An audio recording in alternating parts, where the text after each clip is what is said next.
A strange twin-boom aircraft with two engines, tricycle landing gear, and a cockpit that looked nothing like any fighter they had ever seen. To the Luftwaffe, it was an odd American experiment, a curiosity that would never survive real combat. But that laughter didn't last long. Within months, the same pilots who mocked it were fighting for their lives against the P-38 Lightning, and discovering the hard way that its twin engines were not a weakness, but a deadly advantage. August 14, 1942. The North Atlantic, 200 miles southwest of Iceland.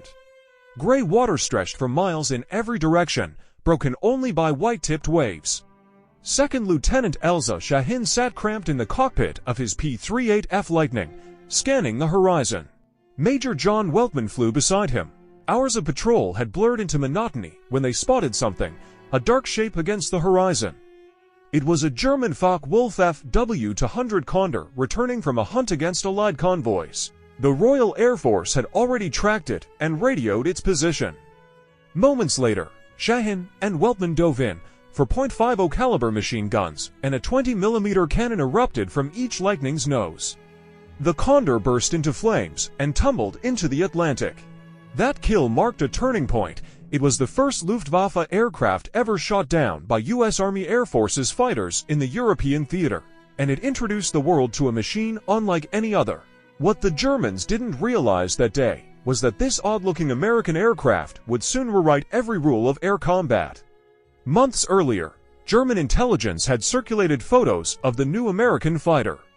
The reactions were almost universal: laughter, mockery, disbelief. Major Adolf Galland, one of Germany's most respected fighter leaders, studied the photos and dismissed the P-38 instantly. Twin-engine fighters were, in his view, a failed concept. The Luftwaffe's own twin-engine Bf-110s had been slaughtered over Britain. Heavy, slow, easy targets, that was how the doctrine defined them. The P-38, weighing more than 10 tons fully loaded, looked even worse. Pilots joked that the Americans had built a reconnaissance plane, not a dogfighter.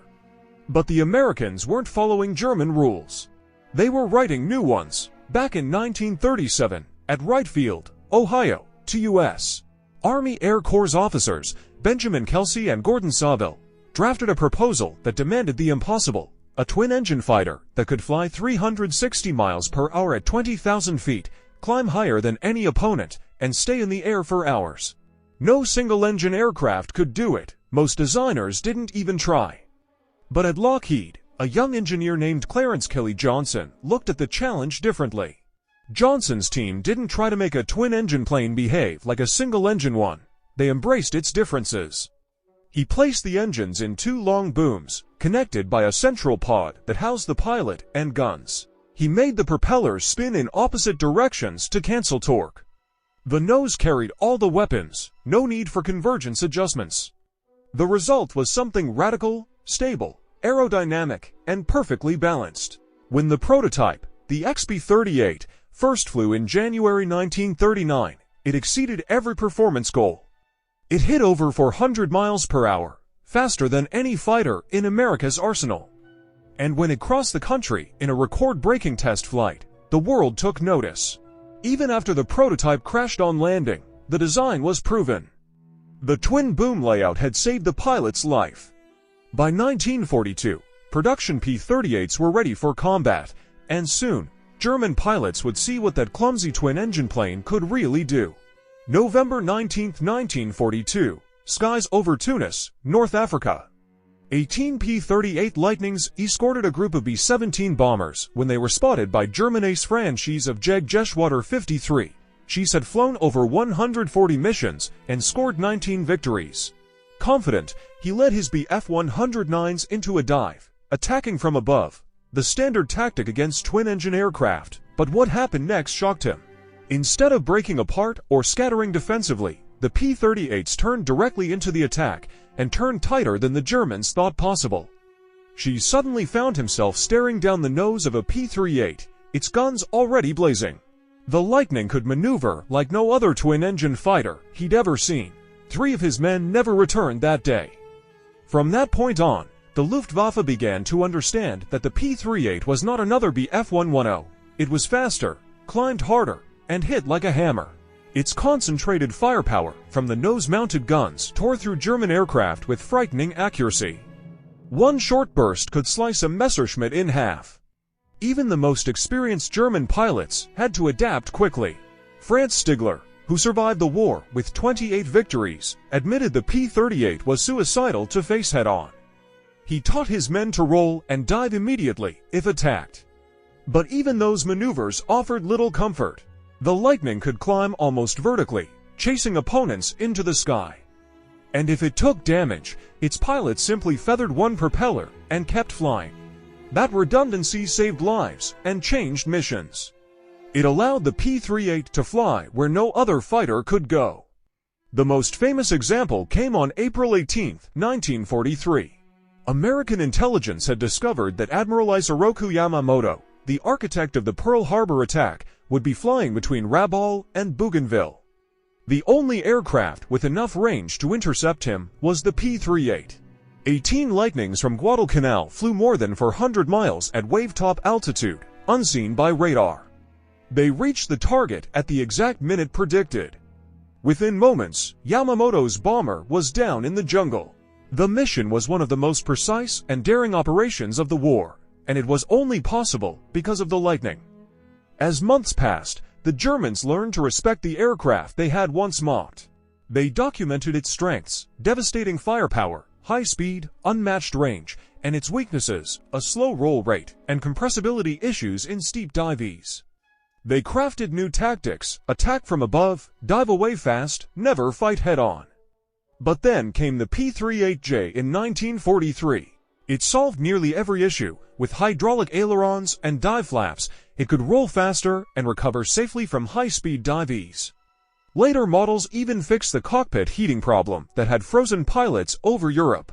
The Lightning was evolving faster than the enemy could adjust. Still, Europe presented challenges. Combat often took place above 25,000 feet, where the Lightning's Allison engines struggled against German fighters and the new P-51 Mustang. Many American squadrons eventually switched to the Mustang for high-altitude escort missions. Yet even then, Lightning pilots remained proud of their machine. It could take punishment no single-engine fighter could survive. Many returned home with one engine dead, wings full of holes, and still flying steady. In the Pacific, the story was different. There, the P-38 reigned supreme. Long range, heavy armament, and endurance made it perfect for the vast distances between islands. America's two highest-scoring aces, Major Richard Bong and Major Thomas Maguire, flew P-38s exclusively. Bong scored 40 kills, all in the Lightning, and credited the aircraft's strength for saving his life countless times. Japanese ace Saburo Sakai recalled how the P-38 changed the air war. At first, zero pilots underestimated it. But once American flyers learned to use its speed and climb, instead of trying to dogfight, the advantage was overwhelming. Sakai admitted that the P-38 could fight on its own terms, attacking or retreating at will. By late 1944, both Axis powers understood the same lesson: never underestimate innovation. The aircraft they once dismissed was now striking their airfields, destroying supply lines, and escorting bombers deep into enemy territory. Its twin-boom silhouette became a symbol of American air power, feared wherever it appeared. After the war, the respect became open admiration.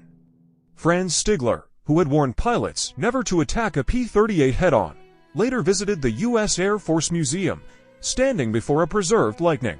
He called it the most innovative fighter design of the war. Johannes Steinhoff, who had once shot down for Lightnings in a single battle, later admitted it was the most dangerous Allied fighter he had ever faced, not because it was perfect, but because it was everywhere. And it could survive anything. The P-38 changed how the world thought about fighter design. It proved that twin engines didn't mean weakness, they meant power, range, and survivability. Its design influenced generations of aircraft that followed. From the F for Phantom to the F-15 Eagle, when the war ended in 1945, over 10,000 Lightnings had been built.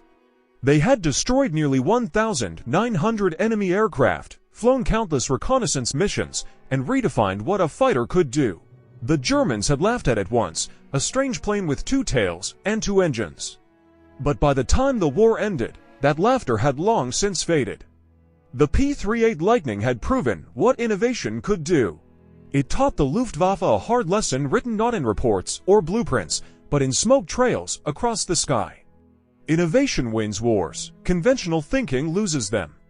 And the twin-engine fighter that defied every rule became one of the deadliest machines of World War II.